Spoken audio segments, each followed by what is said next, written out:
नमस्कार, मी लतिका। आज मी तुम्हाला झटपट अशी भजी बनवून दाखवणार आहे। त्यासाठी बघा, चण्याच्या डाळीचं पीठ 1 वाटी घेतलेले आणि आपण जो जेवतो ना तो चमचा 1 तांदळाचं पीठ घेतलेला आहे। आता हे दोन्ही पीठ पहिले मिक्स करून घ्यायचं, व्यवस्थित मिक्स करून घेतलेले आहेत। आता ह्याच्यामध्ये आपल्याला ओवा टाकायचे, अर्धा चमचा, छोटा अर्धा चमचा ओवा घेतलेला आहे। 2 चिमूट हिंग पावडर घेतलेली आहे। 1 चमचा लसूण आणि हिरवी मिरची कुटून घेतलेली आहे। 4 ते 5 पाकळ्या फक्त लसणाच्या आहेत आणि 4 हिरव्या मिरच्या आहेत, अशा कुटून घेतलेल्या आहेत।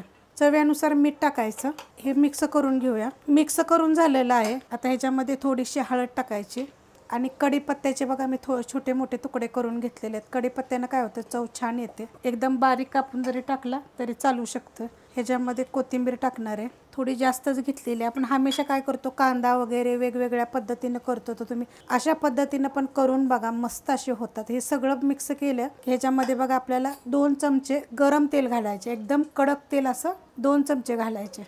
आता हे पण मिक्स करून घेऊया। मिक्स करून घेतलेलं आहे।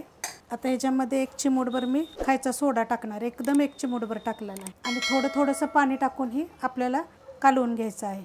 अशा पद्धतीत बघा कालवून घ्यायचं आहे। जास्त पण घट्ट नाही, जास्त पण पातळ नाही आणि चांगलं असं हाताने जेवढं तुम्हाला फेटता येईल ना तेवढं फेटून घ्यायचं, म्हणजे भजी मस्त अशी आतनं जाळीदार अशी होतात। तेल गरम झालेलं आहे बघा, गॅस मीडियम आहे। त्याच्यामध्ये असे सोडून घ्यायची बघा।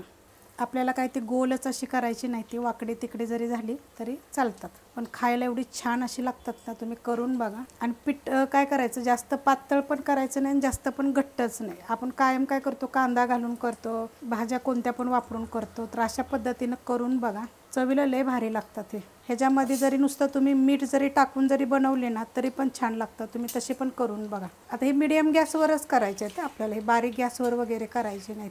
ते पलटी करून घेते मी आणि लय भरभर होतात। असं झटपट असं काय होतं, पावसाळ्याच्या दिवसात काहीतरी वेगळं, बाकी ते मस्त फुगलेले आहेत। आता हे आपण काढून घेऊया आणि भाजायला पण लय वेळ लागत नाहीत, आतपर्यंत चांगली भाजली जातात। अशा पद्धतीनं बघा काढायचं। ह्याच्याबरोबर मिरच्या वगैरे सुद्धा तळून घ्यायच्या। आता मी काय करते, राहिलेले भजी करून घेते आणि त्याच्याबरोबर मिरच्या पण तळून घेते, कारण मी खूप साऱ्या रेसिपीमध्ये दाखवल्यात मिरच्या कशा तळायच्या। तर अशा पद्धतीनं तुम्ही करून घ्या। रेसिपी आवडली की लाईक करा, सबस्क्राईब करा, कमेंट करा आणि शेअर बी करा।